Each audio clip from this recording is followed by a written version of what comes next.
जय जगन्नाथ। आज्ञा अनेक समाजसेवी अनेक सेवारे समस्त नियोजित श्रीजुत अजय कुमार प्रधान आम सहित सीधा सड़क आलोचना करवा। आज्ञा सेवा आपण जीवन रू कौठु आरंभ होता? प्रथम जय जगन्नाथ। नमस्कार। आज 79तम स्वाधीनता दिवस। सेवा कहले तो 2005 रु जितेबाला मु मोर गुरु प्रफुल्ल कुमार त्रिपाठी आमर माँ बिरजा पाखे ओलियाओली करुले से सार सहित मुझे जड़ित थी। से सेवा कौन प्रकृत सेवा द्वारा कौन लगे केमती आग को जा पड़े से मोर सृष्टि होता। 2008-9 मु पुरी गोटे अनुष्ठान से पुराणा अनुष्ठान सखा अनुष्ठान प्रत्येक रविवार हॉस्पिटल सफाई करे अनुष्ठान सहित मु जड़ित थी। बर्तमान सुधा भी अच्छी से अनुष्ठान बहुत पुरातन अनुष्ठान। धीरे धीरे तापर 2000 से आरंभ कली मो रक्तदान कलिंग हॉस्पिटल रक्तदान करी से मोर स्टेप आरंभ होता। पुरीर बहुत अन्य अनुष्ठान सहित जड़ित अच्छी एमती कहले भी साही भाई अनुष्ठान आउ सेंट जॉन एम्बुलेंस विभिन्न प्रकार अनुष्ठान सहित जड़ित अच्छी। तापरे आमर देखिए जिते बड़े आमर पुरीर खाली गछ हो रक्तदान हो स्वर्गद्वार हो प्रत्येक जगार मत जो खोजती मुझे जा ठिया हुए रक्तदान निजे 40 थर रक्तदान करी सहित प्राय 7 ରୁ 8 हजार माने केस सल्व कर केस केम सल्व करे ना जिते मो पाक कल आसे खाली आमर पुरी सदर टू धरी काकटपुर टू धरी अस्तरंग टू धरिकी पणसपदा टू धरिकी जितक अच्छा मोर सोशल मीडिया जो मैंने जड़ित अच्छा स्वेच्छासेवी भाई मैंने से मत कंटाक्ट करती से रक्तदान साहय कर रक्तदान जे मोर मत आगू को नहीं सौम्यरंजन पात्र से भाई की धन्यवाद आ जयंत महापात्र से धन्यवाद।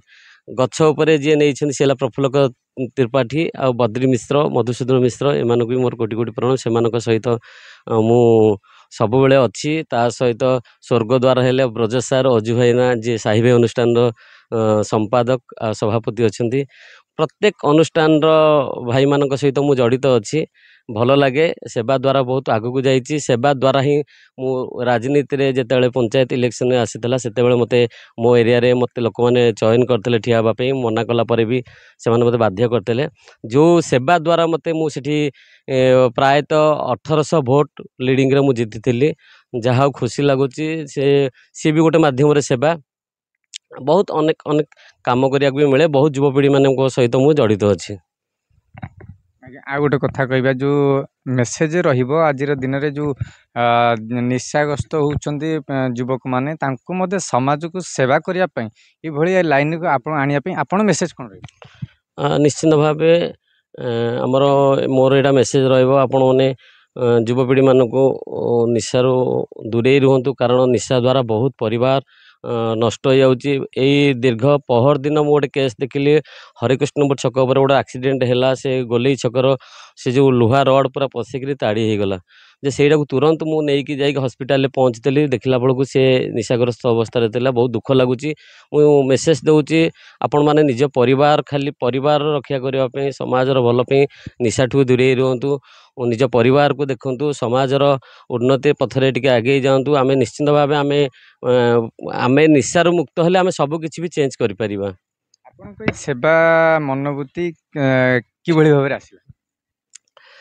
से तो गोटे कथा हूँ जिते बड़े मुझे भी मोर गोटे छोटिया दुकान टे कर जलखिया दुकान से जलखिया दुकान से भी करूँ आज भी कर सेवा द्वारा मु अनेक खाली पुरी नुहे ओडिशा रे बहुत जगार मु सम्मानित होगी आसी आ पुरी सहर रे समस्त सहित मु जड़ित अच्छी आ सेवा द्वारा निज परिवार खुशी सहित आनंद भी मत मिले। सेवा द्वारा मु बहुत आगू जाइए महाप्रभु जगन्नाथ मते आशीर्वाद देइछंती बहुत आगू को देइछंती। गोटे आ गोटे कथा कहे स्वर्ग द्वारा गले समस्ते जार जी नहांती आपण मते सेठी सहयोग करी बाप माँ हिसाब रे समस्ते मते सहयोग करि थांदी से गोटे खुशी लगे जेतु समाज गोटे मेसेज रहिबो ए जो सेवा करी किभली भाई लागि कष्ट आसेनी? ବହୁତ କଷ୍ଟ ଆସେ ଶୀତ ଦିନେ ଯେତେବେଳେ ଥଣ୍ଡା ପଡ଼ିଥିବ ସେତେବେଳେ ଖାଲି ଆମ ଅଞ୍ଚଳରେ ଯେହେତୁ ମୁଁ ଗୋଟେ ସମିତି ସଭ୍ୟ ହିସାବରେ ମୋତେ ବହୁତ ଲୋକ ଖୋଜନ୍ତି ଯେତେବେଳେ ଯାହାର ବି ରାତି ଅଧରେ କିଏ ଗୋଟେ ମରିଗଲେ ମୋ ପାଖକୁ ଯେତେବେଳେ ଫୋନ୍ଟା ଆସେ ରାତି 12ଟା ନା 2ଟା ନି ଅଞ୍ଚଳରୁ ଯେଉଁ ଭାଇମାନଙ୍କୁ ଧରିଲି ସେ ଭାଇମାନଙ୍କୁ ନେଇକି ଗଲି। ଆଉ ପୁରୀର ପ୍ରତ୍ୟେକ ଅନୁଷ୍ଠାନ ଯେଉଁମାନଙ୍କର କିଛି ଅସୁବିଧା ହୁଏ ରାତି ଅଧରେ ମୋତେ କଲ୍ଟେ ଆସେ, ମୁଁ ନିଶ୍ଚିନ୍ତ ଯାଏ। ପ୍ରାୟତଃ ଆସେ ସାହି ଭାଇ ଅନୁଷ୍ଠାନରୁ କଲ୍ ଆସେ। ଆମେ ପ୍ରାୟ ଅସହାୟ ଲୋକମାନଙ୍କୁ ଯାଏ ଯେଉଁମାନେ ଆଶ୍ରମ ମାନଙ୍କରେ ମରିଯାଆନ୍ତି ସେମାନଙ୍କ ସହିତ ବି ଯାଇ ସେମାନେ ଭଲ ଲାଗେ। ସେମାନେ ଯେଉଁ ସ୍ୱର୍ଗ ଦ୍ୱାରରେ ଯେତେବେଳେ ତାଙ୍କୁ ନେଇକରି ଆମେ ଶବ ସଂସ୍କାର କରୁ ସେତେବେଳେ ଯେତେବେଳେ ତାଙ୍କର କେହି ନଥିବେ ସେତେବେଳେ ନିଜେ ବି ଦରକାର ପଡ଼ିଲେ ତାଙ୍କର ଅସ୍ଥି ବିସର୍ଜନ କରି ତାଙ୍କୁ ମହାପ୍ରଭୁଙ୍କୁ ପ୍ରାର୍ଥନା କରୁ, ତାଙ୍କ ଦୀର୍ଘାୟୁ କାମନା କରୁ। ଆଉ ଗୋଟେ କଥା କହିବା, ବଡ଼ ମେଡ଼ିକାଲ ଏତେ ସମସ୍ୟା ଥାଇ ମଧ୍ୟ ସମାଧାନର ଗୋଟେ ବାଟ କହୁଛନ୍ତି, ସେହି ସମୟରେ ଆପଣ ମଧ୍ୟ ସହଯୋଗ କରିଥାନ୍ତି। ନିଶ୍ଚିତ ଭାବେ ପ୍ରାୟ ସେଇଟା ବି ଗୋଟେ ସମସ୍ୟା। ଯେତେବେଳେ ଆମର ଅଞ୍ଚଳ ହେଉ ଯାହା ବି ହେଉ ରୋଡ଼ ରାସ୍ତାରେ ଯେତେବେଳେ ବି ହେଉ ଯାହା ବି କଲ୍ ଆସେ ଆମେ ତୁରନ୍ତ ଯାଇକରି ହସ୍ପିଟାଲ ସାଧାରଣ ଟ୍ରିଟମେଣ୍ଟ ଆମର ଫାଷ୍ଟ ଟ୍ରିଟମେଣ୍ଟ ଦେଉ। ସେମାନଙ୍କୁ ନେଇ ତୁରନ୍ତ ହସ୍ପିଟାଲରେ ପହଞ୍ଚି ଆଡ଼ମିସନ୍ କରୁ। ଆଡ଼ମିସନ୍ କଲାପରେ ତାଙ୍କ ପରିବାର ସହିତ ଯୋଗାଯୋଗ କରୁ। ଖାଲି ହସ୍ପିଟାଲ ନୁହଁ, ରୋଡ଼ ରାସ୍ତାରେ ଯେତେବେଳେ ଦେଖିଥିବେ ଗାଈ ଷଣ୍ଢ ଯେତେବେଳେ ବି ଆକ୍ସିଡେଣ୍ଟ ହୁଏ ଆମ ପୁରୀ ସଦର ଥାନା ବି ସିଏ ବି ଆମ ସହିତ ବି କଣ୍ଟାକ୍ଟ କରେ। ତା ସହିତ ଆମର ଗୋ ସେବାର ସମସ୍ତ ଭାଇମାନେ ବି ଯୋଗାଯୋଗ କରନ୍ତି। ଆମର ଯାହା ବି ଆମର ମେନ୍ ରୋଡ଼ରେ ଯେତେ ବି ଆକ୍ସିଡେଣ୍ଟ ହୁଏ ସେମାନେ ମୋ ସହିତ କଣ୍ଟାକ୍ଟ କରନ୍ତି। ଆଉ ସେବା ଦ୍ୱାରା ବହୁତ ଆନନ୍ଦ ମିଳେ। ଆଉ ମୁଁ ଏଇଟାକୁ ପୁରା ନିଜର ମାନେ ଆତ୍ମତୃପ୍ତି ସହିତ ନିଜ ବହୁତ ଶାନ୍ତି ଲାଗେ, ମୋତେ ବହୁତ ଶାନ୍ତି ଲାଗେ। ମୋତେ କହିବି ହେବନି ସେ ଶାନ୍ତିରେ ଯାଇକି ଆଜିକା ଡେଟ୍ରେ ସେବା ଦ୍ୱାରା ଆଜି ମୋତେ ମହାପ୍ରଭୁ ଜଗନ୍ନାଥ ଆଗକୁ ନେଇଛନ୍ତି। ଆଜ୍ଞା, ସମାଜକୁ ମେସେଜ କ'ଣ ରହିବ? ନିଶ୍ଚିନ୍ତ ଭାବେ ଆମେ ସମସ୍ତେ ପ୍ରଥମ ତ ନିଜ ମା ବାପାଙ୍କୁ ଦେଖିବା, ନିଜ ପରିବାରକୁ ଦେଖିବା, ତା ସହିତ ସମୟ କାଢ଼ିକିରି ଆମର ମାନେ ଖରାପ ରାସ୍ତାକୁ ନ ଯାଇକରି ଆମେ କିଛି ସମାଜର ଉନ୍ନତି କରିବା ପାଇଁ, ନିଜ ଗ୍ରାମର ଉନ୍ନତି କରିବା ପାଇଁ, ଆଉ ନିଜ ଅଞ୍ଚଳର ଉନ୍ନତି କରିବା ପାଇଁ ଆମେ କିଛି ସେବା ଦ୍ୱାରା ହିଁ ଆଗକୁ ଯାଇପାରିବା। ମୁଁ ସମସ୍ତଙ୍କୁ ଅନୁରୋଧ କରୁଛି ଆପଣମାନେ କୌଣସି ନିଶା ଖାଆନ୍ତୁନି, ଆଉ ନିଜ ପରିବାର ସହିତ ରହନ୍ତୁ, ନିଜ ଗାଁ ସହିତ ରୁହନ୍ତୁ, ନିଜ ସମାଜ ସେବାରେ ଆପଣ ଦେଖିବେ ନିଶ୍ଚିନ୍ତ ଧୀରେ ଧୀରେ ଆପଣମାନଙ୍କୁ ନିଜକୁ ଆତ୍ମସନ୍ତୋଷ ଲାଗିବ, ବହୁତ ଖୁସି ଲାଗିବ। ଜୟ ଜଗନ୍ନାଥ, ନମସ୍କାର, ବନ୍ଦେ ଉତ୍କଳ ଜନନୀ।